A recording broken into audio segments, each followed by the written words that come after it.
Pasca Yolo Ine menyinggung wanita yang diduga telah mencuci otak Laura Mezani Mawardi atau yang kini akrab disapa Loli melalui media sosial pribadinya, Yolo Ine menyebut bahwa terdapat seorang wanita yang seolah merasa tersindir dengan singgungan yang dilontarkannya. Bahkan wanita tersebut sampai menghubungi Dr. Oki untuk meminta agar Yolo Ine menghapus konten singgungannya yang ia posting. Melihat wanita yang diduga Fitri Sahulteru itu merasa tersindir, Yolo Ine sontak merasa heran lantaran ia tidak pernah menyebutkan nama dalam konten yang ia posting. Dan untuk mengetahui fakta-fakta tersebut secara lebih mendalam, maka inilah 5 fakta panas Fitri Sahulteru hubungi Dr. Oki gegara konten sindiran Yolo Ine versi Cumi Top 5. Beberapa waktu lalu, Yolo Ine, sahabat Nikita Mirzani, membeberkan clue terkait wanita yang diduga telah mencuci otak Laura. Diketahui sebelumnya, Nikita Mirzani sempat mengaku bahwa ada sosok yang mendoktrin atau mencuci otak putrinya, Laura, hingga bersikap membangkang kepadanya. Meski tak menyebut langsung siapa sosok tersebut, berdasarkan clue yang dibeberkan oleh Yolo Ine, netizen menduga bila sosok tersebut merupakan Fitri Sahulteru. Bukan tanpa alasan, Fitri Sahulteru dulunya merupakan sahabat dekat Nikita Mirzani. Bahkan keduanya menyebut hubungan mereka bak adik kakak. Namun keduanya mendadak pecah kongsi dengan alasan yang tidak diketahui pasti. Ini kalian pasti bakal kaget. Ini ternyata ada keterlibatan orang lamanya Niki, orang yang pernah dekat sama Niki ya. Ini ada keterlibatannya juga untuk nge-brainwash si Loli. Ntar gue spill.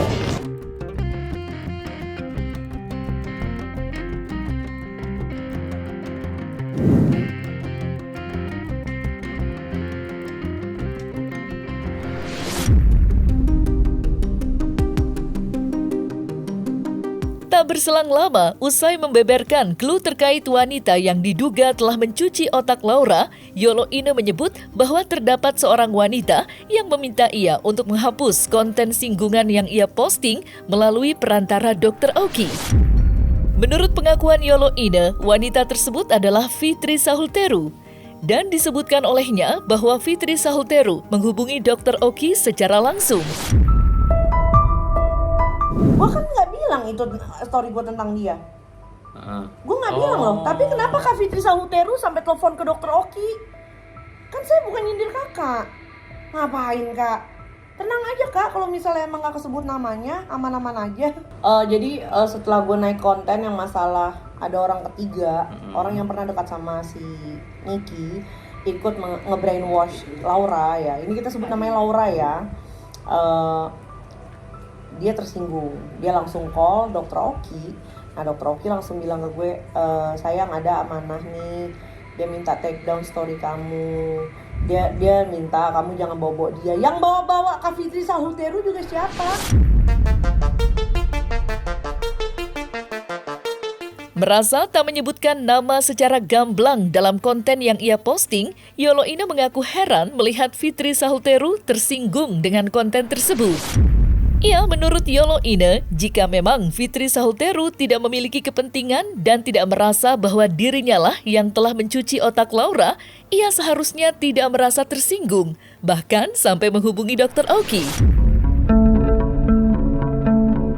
Iya, maksud gue kan selama ya dia tidak merasa begitu, kenapa dia harus tersinggung? Kenapa dia harus merasa? Kan saya nggak sebut nama, saya nggak sebut Anda.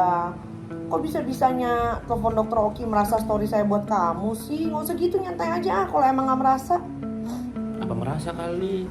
Nah makanya maksudnya gimana nih? Maksudnya apa gitu kan? Kalau misalnya emang dia tidak merasa seperti itu ya ngapain? Nyantai aja bro. Entah itu berita di luaran yang memfitnah saya, menggiring-giring saya A, B, C, saya tidak peduli.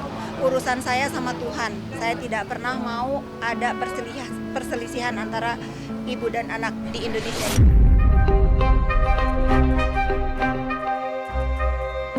Selain Yolo Ine, mantan manajer mendiang Vanessa Angel, Kim Hout juga sempat membeberkan terkait wanita yang diduga terlibat dalam pusaran konflik Laura dan Nikita Mirzani. Meski sama-sama tak menyebutkan nama secara gamblang, tak sedikit netizen yang berspekulasi bahwa wanita yang disinggung oleh Kim Haut dan Yolo Ine merupakan sosok yang sama, yakni Fitri Sahuteru. Dia memang gini ya, yang gue dapat sih ceritanya dari omongan yang gue dapat ini, tujuannya dia memang menghancurkan semuanya. Artinya dia tidak begitu ke Niki aja kok, ke beberapa orang yang lain pun seperti itu. Jadi kayaknya emang udah wataknya dia ngadu domba sana sini. Ngadu domba sana sini. Dia tidak membiarkan Niki bahagia, tapi dia tidak suka dengan Niki bahagia. Kayak gitu. Ngerti gak? Jadi kayak Niki nggak apa-apa bahagia di jalannya Niki, tapi dia akan membuat hidupnya Niki tidak tenang. Artinya pas Niki dekat sama dia tuh jadinya nggak tenang hidupnya. Niki terbarbar, semua orang dimusuhin, maksudnya semua orang diberantemin. Kalau sekarang kan jelas Niki yang diberantemin sama Niki ya, yang berantemin Niki, yang nyenggol Niki pasti diberantemin gitu. Kalau sekarang kayak gitu kan, tapi kalau dulu nggak kayak gitu. Dia ngebantu sebenarnya terselubung, artian gini. Ini contoh ya, kayak waktu Loli sekolah di Inggris nih, kayak waktu Loli sekolah di London, itu kan dia sempat ada keributan, cuman memang tidak diekspos sama sekali kan.